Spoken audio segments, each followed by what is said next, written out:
ஒரே நாளில் 2 search warrant ஒரு பெண்ணால் எப்படி வந்து ஏற்றுக்கொள்ள முடியும்?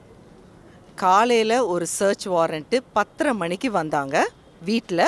10:30 மணிலேருந்து 5 மணி வரைக்கும் 4:45 மணி வரைக்கும் நான் அங்கே இருந்தேன். அதுக்கப்புறம் 5 மணிக்கு என் ஆஃபீஸ்க்கு ஓடி வந்தேன். ஏன்னா இங்கே வந்து போலீஸ் எல்லாருமே வெயிட் பண்ணிட்டு இருந்தாங்க. ஸோ 5 மணிலேருந்து 7 மணி வரைக்கும் என்னோடய ஆஃபீஸில் சர்ச் வாரண்ட்டு வந்தாங்க. அவங்க காப்பீஸ் கொடுத்தாங்க. ஆனால் அந்த போலீஸ் அஃபீஷியல்ஸ் எல்லாருமே நல்லபடியாக தான் பேசுனாங்க. ஆனால் எனக்கு என்ன வருத்தம்னா, அங்கேருந்து ஓடி வந்து இங்கே என்னோடய ஆஃபீஸை திறந்து கொடுத்து அவங்க வந்து பார்த்தாங்க. என்னோட வாழ்வாதாரம், எங்களோட ஒரு மீடியாவுக்கு வாழ்வாதாரம்னா என்னதுன்னா, நம்மளோட camera and systems and all that. இது வந்து இல்லாமல் நான் எப்படி ஆப்ரேட் பண்ண முடியும்? என்னோடய ஆஃபீஸ்லேருந்து 4 கேமராவும் 2 சிஸ்டமோட இது வாட் இஸ் இட் ஹார்ட் டிஸ்க்கும் எடுத்துகிட்டு போயிட்டாங்க. ஸோ இது இல்லாமல் கண்டிப்பாக என்னால் இன்றைக்கி வந்து இது வரைக்கும் நாங்கள் எந்த வீடியோஸும் அப்லோட் பண்ணல எங்கள் ரெட்பிக்ஸ் சேனலில். ஏன்னா எங்களுக்கு பேசிக் எக்யூப்மெண்ட்ஸு இல்லை. ஸோ இதுக்கு வந்து நான் எப்படி வந்து யாருக்கிட்ட சொல்கிறது? என்னோட என்ன சொல்கிறது கஷ்டத்தை நான் எப்படி என்னோட சேனலில் கூட என்னால் வெளிப்படுத்த முடியலை. 29 ஐட்டம்ஸ் வந்து அவங்க எழுதிக்கிட்டாங்க. அதில் வந்து சாரோட ஐடி கார்டு, எல்லா இடத்துலையும் சாரோட ஐடி கார்டு எடுத்துடுறாங்க. ஆஃபீஸ்லேயும் ஒரு சாரோட ஐடி கார்டு இருந்தது. அண்டு ப்ரெஸ்ஸோட ஏதோ ஒரு ஐடி கார்டு இருந்தது. ப்ரெஸ்ஸோட ஐடி கார்டும் இருந்தது. சாரோட ரெட்பிக்ஸ் அஃபிஷியல் ஐடி கார்டு இருந்தது. அது இல்லாமல் கேமரா 4, மைக்கு, வேறு என்னென்ன ஐட்டம்ஸ்மா கொஞ்சம் காட்டுங்க.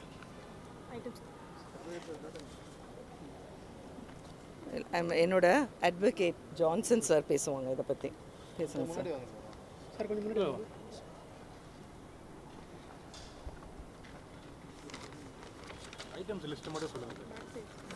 இல்லை, ஐட்டம் லிஸ்ட்டு வந்து கேமரா, ஜேவிசி கேமரா 3வது, 4வது திருப்பி JVC camera, 5 SanDisk, 6 memory card, 7 Sony DVC cam, 8 Apple Mac, 9 சிசெப் hard disk, 10 hard disk, 11 hard disk, 12 world wide tape BBC, மேவல் டிஜிட்டல் டேப், இது போன்று தொடர்ச்சியாக ஏர்டெல் 4GB, அப்படியே வரிசையாக வந்து ஒட்டு மொத்தமாக இதில் முதன்மையாக கைப்பற்றப்பட்டதாக நம்ம எதை பார்க்கணும்னா சிஸ்டம் அண்டு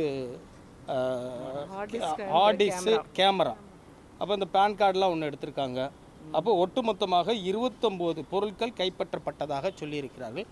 பொதுவாக இது போன்ற குற்ற வழக்குகளில் குற்ற வழக்கோடு தொடர்புடைய இப்போ இதில் பார்த்தீங்கன்னா செட் அப்படிங்கிற இந்த ஆர்டர் காப்பியை நான் வந்து ஒரே ஒரு தடவை கொஞ்சம் பொறுத்துக்கிறேங்க.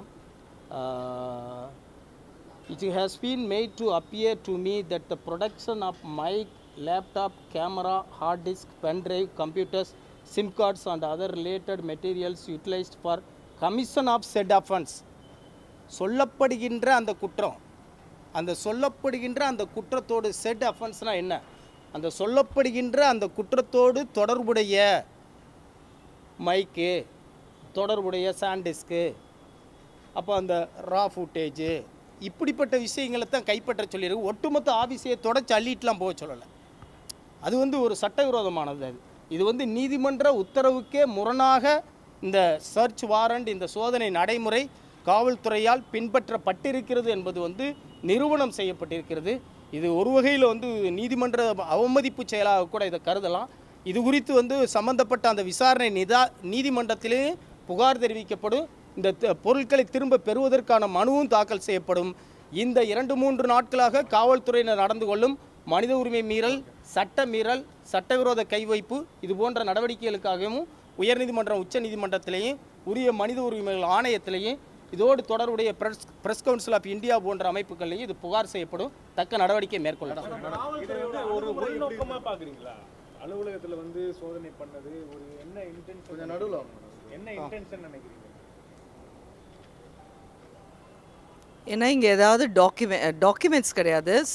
சாருக்கு ஏதாவது டாக்குமெண்ட்ஸு வேறு என்ன சொல்கிறது வீடியோஸு இதெல்லாம் கிடைக்குமா அப்படின்னு பார்க்குறதுக்காக அவங்க எடுத்துகிட்டு போயிருக்கலாம். அது இல்லாமல் நம்ம என்ன வேறு எதுவுமே இந்த எங்கள் ஆஃபீஸே வந்து கிளாஸில் தான் எல்லாமே இருக்கும். Very transparent office. அதுக்காகவே சார் வந்து அது மாதிரி தான் எங்கள் ஆஃபீஸே வந்து வச்சுருக்குறாங்க. என்னென்னா everything has to be transparent and எல்லாமே வந்து எதுவுமே வந்து சீக்ரெட்டிவாக இருக்கக்கூடாது தான். அதனால தான் இந்த இடத்துல வந்து எங்களுக்கு ஜஸ்ட்டு 1.5 hours தான் மேக்ஸிமம் எடுத்திருப்பாங்க. அதுக்கப்புறம் அவங்க அந்த ரைட்டப்ஸ்னால தான் டைம் எடுத்துக்கிட்டாங்க. ஸோ இட்ஸ் ஒரு 1 hour ஆர் 1.5 hours மேக்ஸிமம் எடுத்தாங்க. ஆனால் போலீஸ் அஃபீஷியல்ஸ் வந்து நல்லபடியாக தான் பேசுனாங்க. அவங்கள வந்து நான் எதுவும் சொல்ல, அவங்க ரொம்ப மரியாதையாக பேசுனாங்க. நாங்கள் கூட கேட்டோம், சார் இவ்வளோ நேரம் நீங்கள் வெயிட் பண்ணீங்களே, ஏன்னா அவங்களும் வந்து அட் அ டைம் 2 பேருமே ஒரே டைமில் வந்துட்டாங்க. ஆஃபீஸுக்கும் வீட்டுக்கும் சர்ச் வந்து ஒரே டைமில் வந்துட்டாங்க. ஸோ இவங்க அத்தனை நேரம் வரைக்கும் வெயிட் பண்ணினாங்க. இன் that way I really understand. Police officials வந்து எனக்கு ஹெல்ப் பண்ணியிருக்கிறாங்க. ஏன்னா அவங்க கதகை உடைக்காமல் அவங்க வந்து வெயிட் பண்ணியிருக்கிறாங்க எனக்காக. ஏன்னா வீட்டில் வந்த எங்கள் போலீஸ் அஃபீஷியல்ஸ் கிட்ட நான் ரிக்வெஸ்ட் பண்ணிக்கிட்டேன், சார் நீங்கள் சொல்லுங்கள் சார், அவங்கக்கிட்ட சொல்லுங்கள், நான் ஒரு ஆள் தான் இருக்கிறேன், இங்கிருந்து தான் நாங்கள் மூவ் பண்ணணும், அதனால் நீங்கள் வெயிட் பண்ண சொல்லுங்கள் sir, ask them to wait. ஆனால் அவங்களும் பேஷண்ட்டாக வெயிட் பண்ணினாங்க. அண்ட் இப்போ தான் அது முடிஞ்சிச்சு. என்னோட வாழ்வாதாரம் இன்றைக்கி என்னோட ரெட்பிக்ஸ் சேனலில் எத்தனை மணிக்கு வீடியோஸு நான் செய்த வீடியோ வந்து அப்லோட் ஆகும்னு எனக்கு தெரியாது. நாங்கள் யார்கிட்டேருந்து எக்யூப்மெண்ட்ஸ் வாங்கி யூஸ் பண்ணணும்னு எனக்கு தெரியாது.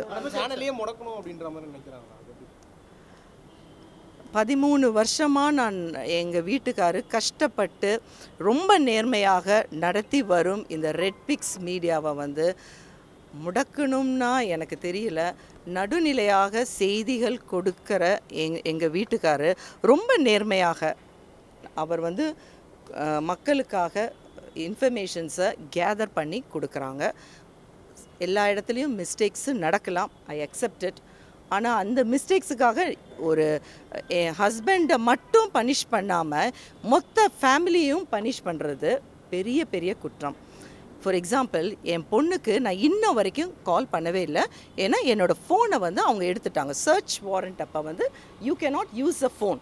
அப்போ அந்த ஃபோனை வந்து எடுத்தனால என் டாட்டருக்கு மார்னிங்லேருந்தே நான் இன்னும் கால் பண்ணலை. I didn't call still my daughter.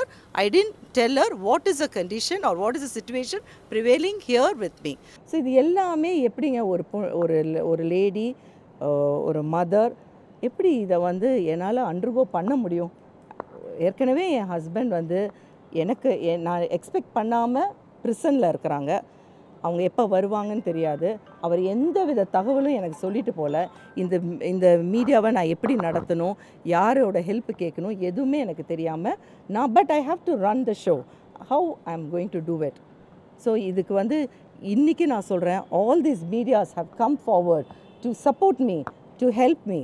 So I really appreciate all the media people or press people who have really come, who have stayed right from the morning.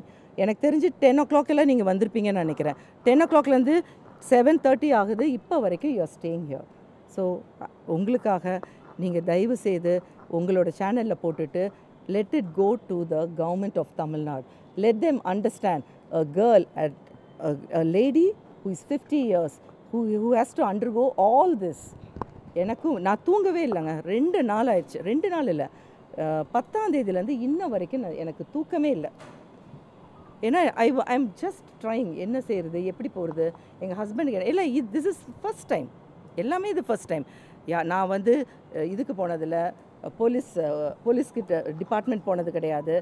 I have not gone. எங்கள் ஹஸ்பண்டை வந்து இப்படி examine பண்ணுவாங்க, physical examination பண்ணுவாங்கன்னு எனக்கு தெரியாது. அதுக்கப்புறம் the police வந்து அந்த லேடி போலீஸ் அப்படி வந்து இருந்தாங்க. எனக்கு ரொம்ப ஆச்சரியம். ஒரு மென்னை ஒரு ஆணை வந்து அரெஸ்ட் பண்ணும்போது ஆம்பளைங்க தான், மென் போலீஸ் தான் வில் பி கோயிங். எனக்கு ஆச்சரியம், ஹவு கம் லேடிஸ் அவங்க போயிருக்கிறாங்க. இதெல்லாம் வந்து ரொம்ப வருத்தம் கொடுக்கக்கூடியதாக இருக்குது. இனிமே தாங்க எனக்கு இந்த டயர்ட்னஸை கொஞ்சம் ஒரு 2 ஹவர்ஸ் கூட நான் இன்னும் தூங்கலைங்க. இப்போ நாங்கள் ஆஃபீஸில் உட்காந்துட்டு அவங்க அந்த லெட்டர் ரைட்டப் எழுதும்போது எனக்கு அப்படியே கண்ணு வந்து அவ்வளோ டயர்ட்னஸ் இருக்குது. I may fall down, but in spite of that எங்கள் ஹஸ்பண்ட் வந்து நேற்று வந்து அவ்வளோ ஸ்ட்ராங்காக நின்னாங்க. அதுக்காக எங்கள் இன்னொன்று ஃபார் யுவர் கைண்ட் இன்ஃபர்மேஷன், எங்கள் ஹஸ்பண்ட் வந்து இங்கிருந்து ஃப்ரம் சென்னை டு டெல்லி நான் வந்து ஃப்ளைட் டிக்கெட் புக் பண்ணி அனுப்பினேன். ஆனால் ரிட்டர்ன் வந்து எங்கள் ஹஸ்பண்ட் வந்து அன்ரிசர்வ்டில் வந்திருக்கிறாங்க. So 36 hours of journey in an unreserve ticket எவ்வளோ டயரிங்காக இருக்கும். அண்ட் டில் எஸ்டர்டே நைட் வரைக்கும் 10:30க்கு தான் அவர் வந்து ஜெயிலில் உள்ளார போனாங்க. ஸோ அது வரைக்கும் ஹி வாஸ் ஸ்டாண்டிங். அவங்க என்ன கொடுக்குறாங்க, ஃபுட் கொடுத்தாங்க, அதெல்லாம் நான் கேட்க முடியாது. என் ஹஸ்பண்ட் கிட்ட நான் கேட்க முடியாது. என்னங்க உங்களுக்கு வந்து எங்கள் ஹஸ்பண்ட் வாஸ் டெல்லிங் யா இப்படின்னு நான் டோன்ட் டாக், பேசாத, ரொம்ப பேசக்கூடாது அவர்கிட்ட. போலீஸ் எல்லாம் சூழ்ந்துட்டாங்க, நானும் பேசக்கூடாது. எனக்கு ஒரு 5 minutes கூட அவங்க ஒரு ஆப்பர்ச்சுனிட்டி கொடுக்கல. நீங்கள் போய் பேசுங்க, நீங்கள் ஒரு 4-5 நாள் ஆயிடுச்சு உங்கள் ஹஸ்பண்டோட வேர் அபவுட்ஸ் தெரியலன்ட்டு இருந்தீங்க, தயவு செய்து யூ டாக் அப்படின்னு என்கிட்ட சொல்லவே இல்லை. So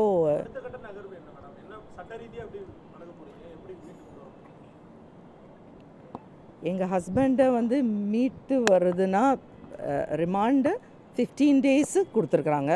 so I don't know how I am going to go for it. அதுவே எனக்கு தெரியாது. நான் வந்து யாரை வந்து அணுக போகிறேன், யாரோட ஹெல்ப்பு வந்து கேட்க போகிறேன், only to the people, to the common people, to the media I can ask this. நபரால தான் இவரை கார்னர் பண்றாங்களா சார்? திரு சவுக்கு சங்கர் கூட தொடர்பில் இருந்தது தான் இவ்வளோ நெருக்கடிக்கும் காரணம் நினைக்கிறீங்களா? எங்கள் ஹஸ்பண்டுக்கு வந்து நேற்று ஒரு 5 minutes வந்து அலோவ் பண்ணினாங்க அவரோட கருத்துக்களை சொல்கிறதுக்கு in front of the magistrate. எனக்கு இது தெரியாது இப்படிலாம் நடக்கும்ன்ட்டு. எங்கள் ஹஸ்பண்ட் வந்து ரொம்ப உருக்கமாக சொன்னார். அவர் என்ன சொன்னார்னா, ஐ ஆம் த ஃபர்ஸ்ட் கிராஜுவேட், என்னோடய ஃபேமிலியில் ஃபர்ஸ்ட் டைம் கிராஜுவேட். நான் இவ்வளோ கஷ்டப்பட்டு படித்து நேர்மையாக கரெக்டான நியூஸு, ஃபேக்சுவல் இன்ஃபர்மேஷன்ஸ் கொடுக்கணுன்னு தான் நான் வந்து இந்த மீடியா ஆர் ஜேர்னலிசமே நான் வந்து எடுத்துக்கிட்டேன். ஸோ பேஸ்ட் ஆன் திஸ் நான் வந்து இத்தனை வருஷமாக 24 வருஷமாக நான் இந்த மீடியா பிஸ்னஸில் தான் நான் இருந்திருக்கிறேன் அப்படின்னு சொல்லிவிட்டு எங்கள் ஹஸ்பண்ட் ஒன்று ரொம்ப உருக்கமாக சொன்னது மட்டும் ஒரு என்னென்னா, it was an bleeding to the magistrate கிட்ட என்ன தெரியுமா சொன்னாங்க, என் பையன் வந்து 12th standard படிக்கிறான், அவன் படித்து முடிச்சுட்டான், ரிசல்ட் வந்துருச்சு, ரிசல்ட் வந்த அன்றைக்கே எங்களுக்கு வந்து அரெஸ்ட் வரும்ன்ட்டு இன்ஃபர்மேஷன் வந்தனால நாங்கள் இதுக்கு போயிட்டோம், ஆன்டிசிபேட்டரி பெயிலுக்கு போனோம். அது உங்கள் எல்லாருக்குமே தெரியும். நாங்கள் ஆன்டிசிபேட்டரி பெயிலுக்காக மூவ் ஆனோம். என் பையனுக்கு ரிசல்ட் வந்த அன்றைக்கி May 6th ரிசல்ட் வந்துச்சு. அன்றைக்கி வந்து ஆன்டிசிபேட்டரி பெயிலுக்கு நாங்கள் மூவ் பண்ணுறோம். ஸோ என் பையனோட ரிசல்ட் வந்து அப்ளிகேஷன் போட்டுட்டு எங்களுக்கு வந்து இன்ன வரைக்கும் நான் காலேஜோட வெப்சைட்டை ஓப்பன் பண்ணி பார்க்கல weather he has been selected in any of the courses. நான் இன்ன வரைக்கும் ஓப்பன் பண்ணல, பிகாஸ் எனக்கு டைம் கிடையாது. I don't have time to look into the website of the college to find out whether my son has been admitted in any of the colleges. So இது மாதிரி இருக்குது. இன்னொன்று வந்து financially also I am disturb. எப்படி financially டிஸ்டர்ப்னா, எங்கள் husband வந்து டெல்லிக்கு போகும்போது 2 என்னோடய கார்ட்ஸ் வந்து எடுத்துகிட்டு போயிட்டாங்க, my ATM cards. So ATM cards எடுத்துகிட்டு போனான்னா I can make a transfer, official transfer தான் என்னால் பண்ண முடியும். பேங்கிங் ட்ரான்ஸ்ஃபருக்கு you need to have a system. So and I need to know the password of my husband. So இது எல்லாமே எவ்வளோ பெரிய காம்ப்ளிகேஷன் எனக்கு. So how will I go about? How will I make the payment for the fees for my son?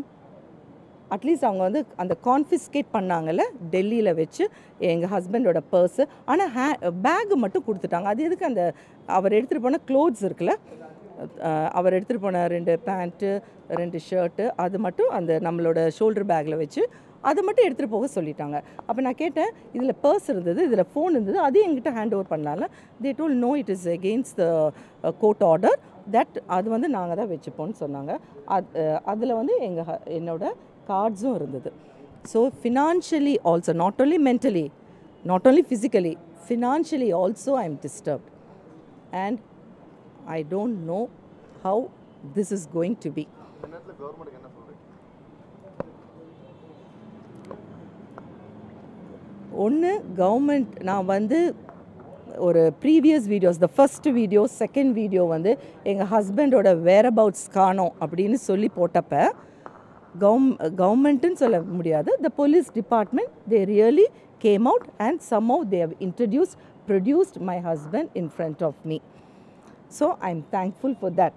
At least என்னால் பார்க்க முடிஞ்சது என்னோடய ஹஸ்பண்டை. Okay, physically he is okay. ஆனால் நான் வந்து பேச முடியல, அதனால் எனக்கு தெரியாது வேறு என்ன நடந்தது தெரியாது. பட் எங்கள் ஹஸ்பண்ட் என்ன கூட நடிச்சிருக்கலாம், நான் வந்து வேதனைப்படக்கூடாது, நான் கஷ்டப்படக்கூடாதுன்னு he was telling yeah I'm good அப்படி தான் சொல்லுவார் அவர். ஏன்னா எங்களுக்கு அந்த கஷ்டத்தை காட்டிடக்கூடாதுன்னு கூட சொல்லலாம். பட் அவர் எனக்கு கான்ஃபிடென்ஸ் கொடுத்தாரு அந்த டைமில். ஸோ அது மாதிரி வந்து என்ன சொல்கிறேன்னா, அந்த பிகினிங்கில் இருந்தே வந்து இன் that way I really appreciate the police department. கரெக்டாக நான் வந்து அந்த கேஸை வந்து பெட்டிஷனை வந்து ஃபைல் பண்ணிடுவேனோ அப்படின்னு நினைக்கிறதுக்குள்ளார அவங்க கொண்டு வந்து காட்டிட்டாங்க எங்கள் ஹஸ்பண்டை. In that way I appreciate. ஆனால் இதுக்கப்புறம் எனக்கு என்ன செய்யணும்னு தெரியல. ஒன்லி த கவர்மெண்ட் ஆர் கவர்மெண்ட்டுன்னு சொல்ல முடியாது, ஒரு இண்டிவிஜுவலாக ஒரு என்ன சொல்கிறது, the citizen of India and ஒரு தமிழ்நாட்டின் ஒரு குடிமகள். கண்டிப்பாக I belong to Tamil Nadu, the state of Tamil Nadu. So they only have to say what should I do when I have been, because இதெல்லாம் நடக்கும்னு எனக்கு தெரியாது.